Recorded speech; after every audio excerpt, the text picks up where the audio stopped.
For such a turning point in my life, the night that I acquired a certain item is cemented in my mind only because of how mundane it was. I didn't chance upon a dusty tome buried amongst a pile of molded books at a university library, nor did I chance upon a madman with a basket of trinkets in a Bangladesh back street. I sat in my underwear, lit only by a dull blue glow from my computer monitor, browsing eBay for nothing in particular. The music in my ears fluctuated again, the soulful sound of Toxic by Britney Spears being ebbed away and replaced by a strange yet familiar concoction of static and oppressive silence. I rolled my eyes and removed my headphones, tapping them against my palm, while muttering half-formed sentences expressing my disdain for ever purchasing them. After a few minutes of tapping refused to exorcise the demons in my headpieces, I began to browse for a replacement.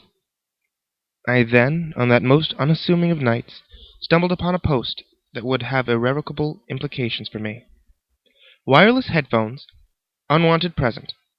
Only used once, bought as a new gift from my nephew, only used once, given back to me because of the talking in them. Guaranteed good condition, no point letting them go to waste because of an overactive imagination.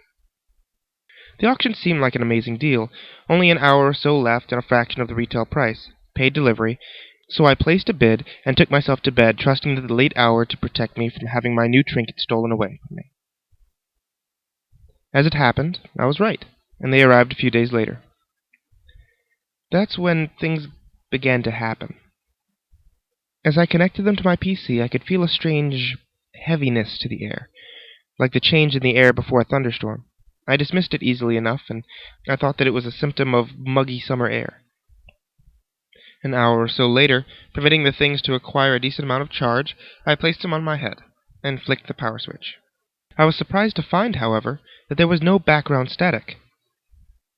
There was a deep silence.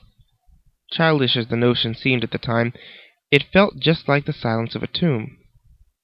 There was also the hint of another sound, the raspy hiss of a whisper on the edge of hearing. I cast it from my mind and tested the sound quality by playing a classical piece, the finale to Swan Lake.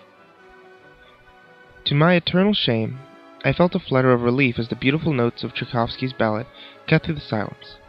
After a few minutes, however, I was pulled away from the reports I was burying myself with, as I heard a familiar buzz of static in my ear, only now with a disturbing new sound mixed in. Voices, maybe hundreds, all talking at once in a hoarse, drawn-out whisper. Some were too fast to comprehend, others too slow. Some were in different languages, some long-dead tongues of syllables unpronounceable. I broke out in a sweat, eyes wide. I was the subject of these voices, the understandable ones at least. They spoke of my choice of music, the cut of my new clothes, the reports strewn across my desk. One voice cut through the throng, however, a dirty-sounding, diseased rasp. It said only one thing, but it was enough to make the hairs on the back of my neck rise and my heart pound. It said merely, "It noticed us." I threw the headphones from my head and tore from the room.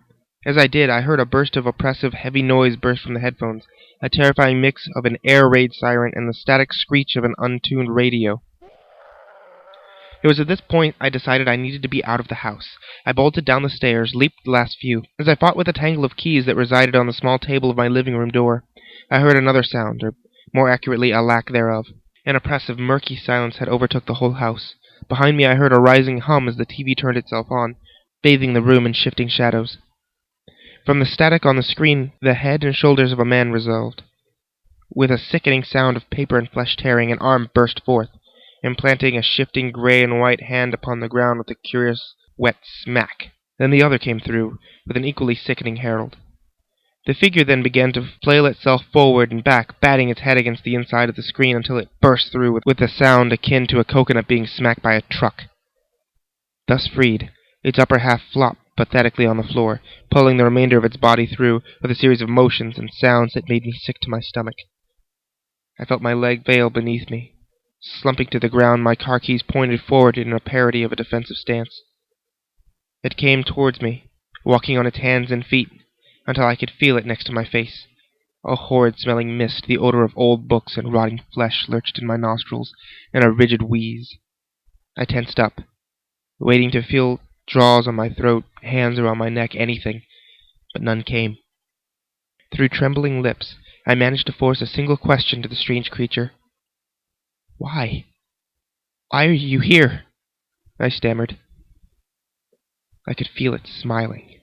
You heard us, it said in a voice full of malice and pain. You listened to us. You're our toy now. It laughed, a hollowed, empty laugh. Lucky you. And then I was alone. I felt the presence go.